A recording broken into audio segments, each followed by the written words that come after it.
Assalamualaikum dan salam sejahtera.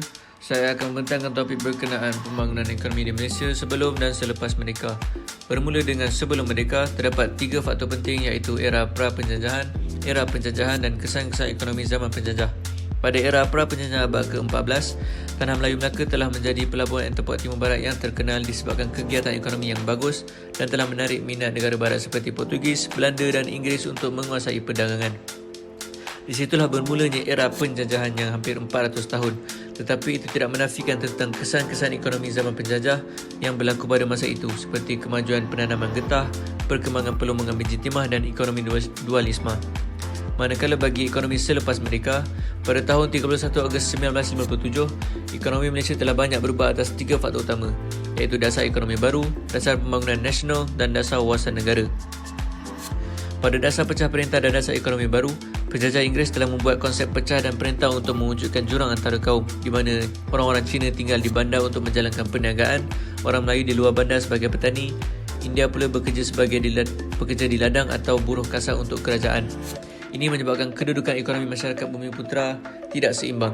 Oleh itu, pada 1971, dasar ekonomi baru telah diasaskan bagi tujuan untuk mengimbangkan kedudukan ekonomi bagi ketiga-tiga kaum, serta menghapuskan pengenalan ekonomi yang berasaskan etnik di Malaysia. Seterusnya, penyusunan semula masyarakat adalah bertujuan untuk menghilangkan konsep pembahagian kaum mengikut sektor ekonomi. Antara strategi yang digunakan adalah menggalakkan penyertaan rakyat dalam sektor swasta. Selain itu, Dasar Pembangunan Nasional berkhidmat sebagai asas untuk rangka rancangan jangka panjang kedua RRJPK2 dari tahun 1991 sehingga 2000. Ini menandakan permulaan fasa baru dalam matlamat utama DPN yang mana adalah untuk menghapuskan kemiskinan dan penyusunan semula masyarakat. Pada April 4, 2001, Dasar Wawasan Negara telah diperkenalkan oleh Datuk Seri Dr. Mahathir Mohamad untuk tempoh masa pelaksanaan selama 10 tahun bermula pada 2001 sehingga 2010. Seterusnya, Dasar Perindustrian Berat telah ditubuhkan dengan harapan untuk membawa impak positif dari segi kemajuan teknologi Malaysia sendiri. Terdapat juga Dasar Pertanian Negara di mana antara matlamat utamanya adalah untuk meningkatkan hasil pendapatan dalam sektor pertanian dan perikanan.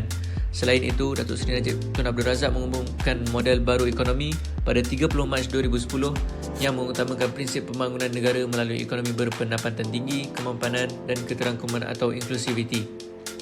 Secara keseluruhannya, Malaysia telah menghadapi pelbagai cabaran sebelum merdeka dan pasca merdeka dalam pembangunan negara, namun kesemuanya berjaya diselesaikan oleh watak perjuangan negara yang berpegangan tangan walaupun berbeza kaum dan agama.